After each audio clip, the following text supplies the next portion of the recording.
following a major presidential election in Mexico. Tomorrow, the country is widely expected to elect its first woman president. Alfonso Gutierrez from our sister station, Telemundo Chicago, has a preview. I love everything about Mexico, the food, the people.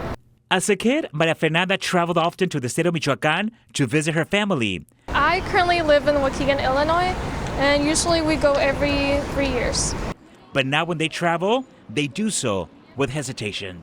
The safety, especially because we don't know how safe it's going to be, if there's going to, we wonder, and we always take that into consideration. Most of the Mexicans who live in Chicago come from two very difficult states in Mexico. One is Guerrero and the other one is Michoacán, which are basically under the control of narcos. Si hay un tema que no debemos de tocar. According to President López Obrador, violent crimes in Mexico have decreased.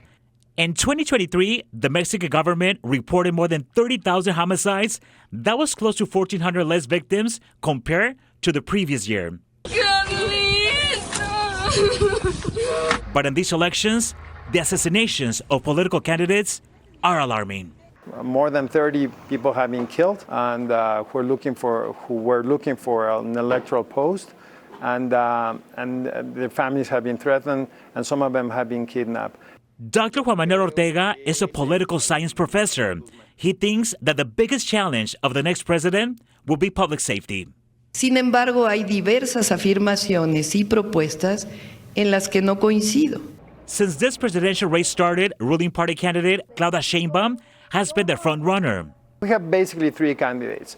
The one that will follow AMLO and what will continue López Obrador's policies, which is basically against any type of violence used to control crime.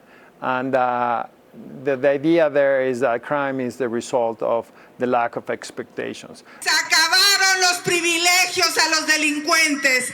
Xochitl Gálvez, the main opposition candidate, has a very different approach. The other one is the one that thinks that is through becoming a little tougher on crime. And the only male candidate in this race is Jorge Álvarez Maínez. Las mexicanas y los mexicanos tienen todas las razones para ser pesimistas al respecto. And the other one is a mix of both the use of security forces to control crime and the increase of economic growth in Mexico. I just hope that they take that firsthand and really work on that themselves, and so we can all keep going there and not have to worry about that matter. As you can see, Mexicans on both sides of the border share the same hope, safety for this country. In the next few days, we will follow these elections and we will have extended coverage on NBC5 and also on Telemundo Chicago, por supuesto en español, de estas históricas elecciones desde la Ciudad de México. Reporting from Mexico City, Alfonso Gutierrez, NBC5 News. All right, Alfonso, thank you so much. Still